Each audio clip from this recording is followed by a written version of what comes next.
2,40,000 ఇల్లు ఏడవేనే అక్క ఒక్కసారి ఆలోచించండి. మోడీ గారు ఇచ్చే బస్తీ దవాఖానలో పైసలు వీళ్ళే అని చెప్పుకుంటారు. మోడీ గారు ఇచ్చే పెన్షన్ పైసలు వీళ్ళే అని చెప్పుకుంటారు. మోడీ గారు ఇచ్చే బియ్యం పైసలు వీళ్ళే అని చెప్పుకుంటారు. మోడీ గారు ఇచ్చే అన్ని సంక్షేమ పథకాలు ఎలా అంతకుముందు కేసీఆర్ చెప్పినాడు, ఇప్పుడు రేవంత్ రెడ్డి చెప్పుకుంటున్నాక ఇది ఎంతవరకు కరెక్ట్ ఒక్కసారి వచ్చాక.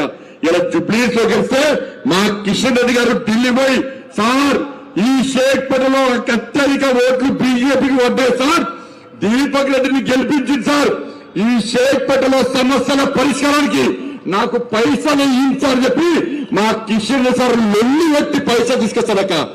ఇలా కాంగ్రెస్ వాడు ముఖ్యమంత్రి అంటున్నాడు, నన్ను కోసిన ఒక్క పైసా రాదంటున్నాడు.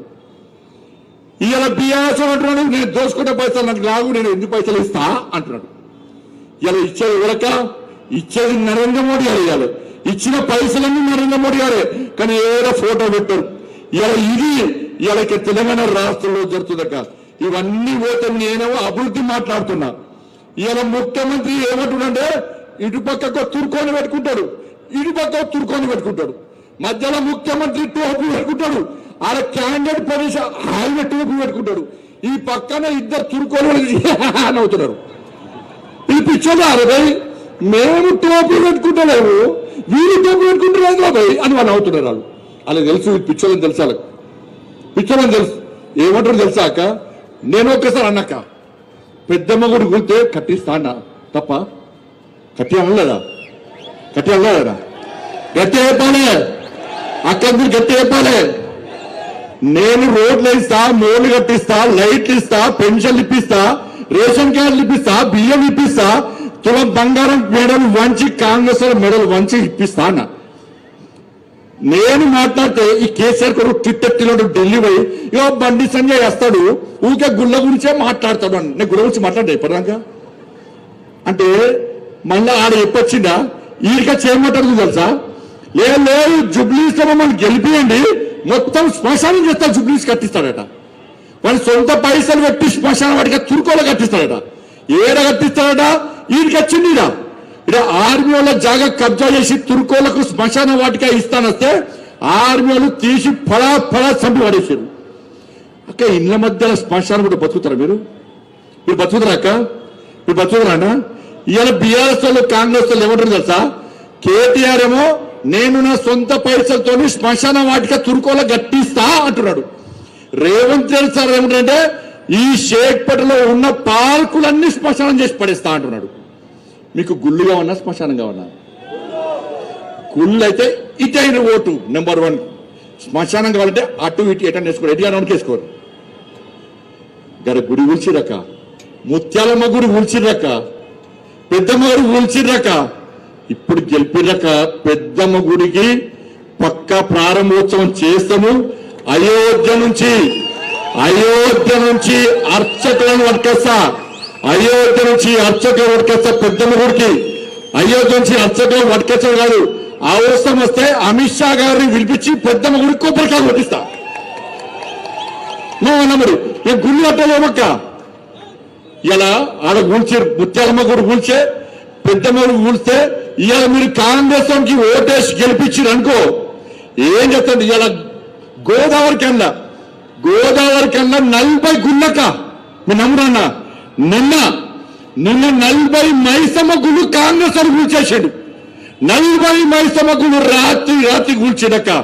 ఇలా వార్నింగ్ ఇచ్చిన అధికారులతో మాట్లాడినా, ఏ ఖబర్దార్ ఎవడైతే మైసమ్మ గుళ్ళను కూల్చిండో వెంటనే కట్టాల 2 రోజుల్లో పట పచ్చి కట్టకుంటే జూబ్లీహిల్స్ ఎన్నికల తర్వాత గోదావరి కడికి నేనే వస్తా, ప్రతి ప్లేస్ లో కొబ్బరికాయ కొడతా, గుళ్ళని నేను కట్టిస్తా అని చెప్పి ఇవాళ వారిని ఇచ్చినాక ఇలా గుళ్ళు కట్టించడం మేమక్క, శ్మశానాలు కట్టించడం వాళ్ళు. మరి హిందూ శ్మశాన వాటికలో నీళ్ళు మనం చచ్చిపోతే ఏడాలి కాలేద్దామా అంటే ప్లేస్ లేదా, ప్లేస్ ఉంటే దానిలో నీళ్ళు లేవా, నీళ్లుంటే దానిలో కరెంట్ లేదా.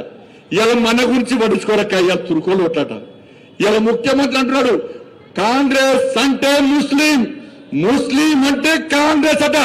మరి ఇక్కడ హిందువులు ఒక్కసారి గుండె మీద చేసుకుంది. కానీ నేను చెప్తున్నాక తప్పుపై కాంగ్రెస్ గెలిస్తే కాంగ్రెస్ అరే వాడు మీ అందరు చంపుతాడక్క 15 నిమిషాలు సమయం ఇస్తే మీ అందరు చంపుతాడు మేము పాటు తెలుసా మీకు 15 నిమిషాలు సమయం ఇస్తే చంపుతానని తీసుకొచ్చి ఇవాళ వాళ్ళు సంకలేసుకొని తిరిగి వాని కోసం వీళ్ళ కోసం ప్రయత్నం ఓట్ల కోసం తిరుగుతుంటే ఎట్లొట్టేస్తారు కాదు తప్పుపై కాంగ్రెస్ వాడు గెలిచిందనుకో తుర్కోల ఓట్లతోని గెలిస్తే ఇక్కడ పార్కులన్నీ కూడా కబరస్థాన్లు అవుతాయి మసీదులు అవుతాయి దర్గాలు అవుతాయి పార్కులని మీ బక్రీద్ పండుగ వస్తే మీ గల్లీలన్నీ కూడా రక్తపు టేర్లు వాళ్తాయి మీరు వినాయక చవితి వేసుకోరారు దసరా వేసుకోరారు దీపావళి వేసుకోరారు హనుమాన్ యాత్ర చేసుకొని ఎరుమని శివాజీ మహారాజ్ జయంతి చేసుకొని ఎరుమని మిమ్మల్ని బొట్టు పెట్టుకుంటే ఈ ఏరియాలో తిరిగని ఎరక అరే మొల్దారం ఉందన్న మనకు మొల్దారం లేనంటే గంత ఆవేశం ఉంటే మొల్దారం కట్టుకున్నాం మనకెంత ఆవేశం ఉండాలన్నా బొట్టు లేనోడికి ఎంత ఆవేశం ఉంటే నా తల్లులంతా అమ్మవారినన్నా దుర్గమ్మన్నా లక్ష్మమ్మన్నా సరస్వతి అమ్మన్నా మన అమ్మవార్ల స్వరూపమేనా మన మహిళలు దట్టుకుంటే 2 చేతులకు గాజులను పొట్ట శబ్దం చేస్తే ఒక్కొక్కని కాంగ్రెస్ అని బీఆర్ఎస్ అని ఎంఐఎంని చెవులకలి ఆ గాజుల శబ్దం భరించలేక చెవులకలి రక్తం కారి సావాలన్నా ఒక్కొక్కరు గట్లా ఉండాలన్న ఆవేశం హిందూ అంట కాదన్నా మీ లోపల హిందూ పౌరుషం ఉండాలి ఈ జూబ్లీస్ లో టోపీలు పెట్టే రాజ్యం రావన్నా బట్టు కట్టుకొని నేను హిందువును అని గల్లా ఎగురొట్టుకొని తిరిగే రాజ్యం రావన్నా ఒక్కసారి ఆలోచించన్నా తప్పలు కొత్త కాదక్క నవ్వుతా కాదక్క 11వ తారీఖు మీ పౌరుషం చూపట్టులక్క బతకలేమక్క మనం తురుకోల రాజ్యం రావనటక్క తురుకోల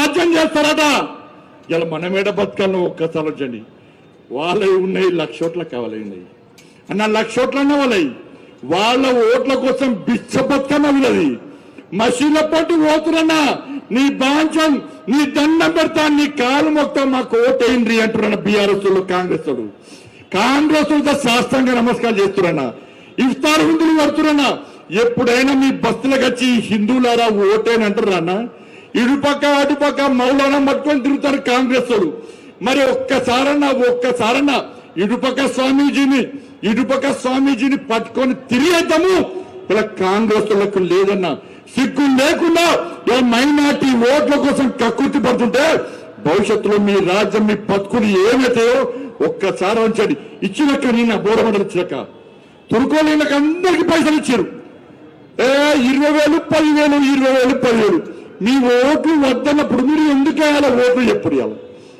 బీఆర్ఎస్ వచ్చిండు ఒక మాగంటి సునీతక్క అక్క ఎవరికన్నా ఒక్కటే ఆయన రాంగయ్య ఇనులక్క ఇది రాంగ వాళ్ళ భార్య వచ్చింది ఎవరు మాగంటి గోపీనాథ్ భార్య వచ్చి మీద ఒకటి వేసిందక్క ఇప్పుడక్క తల్లి వేసిందన్న భార్య వేసిందన్న వాళ్ళ కొడుకు వేసిరక్క అన్నా నేను భార్యనన్నా అంకుల్ నేను మాగంటి గోపీనాథ్ కొడుకుని అంకుల్ నాన్న నేను మాగంటి గోపీనాథ్ తల్లిని నేను మాగంటి గోపీనాథ్ చచ్చిపోయేటప్పుడు మాకు చూపెట్టలే హాస్పిటల్ చూపెట్టలే ఇవాళ నేను భార్య కాదంటున్నారు నన్ను కొడుకు కాదంటున్నారు నన్ను తల్లి కాదంటున్నారు అక్క ఎవరికైనా 2 భార్యలు ఉంటారు కావచ్చు 4 కొడుకు ఉంటారు కావచ్చు కానీ తల్లి ఒక్కతే ఉంటుంది అక్క ఆ తల్లి ఏడుస్తుంటే ఇవాళ భయం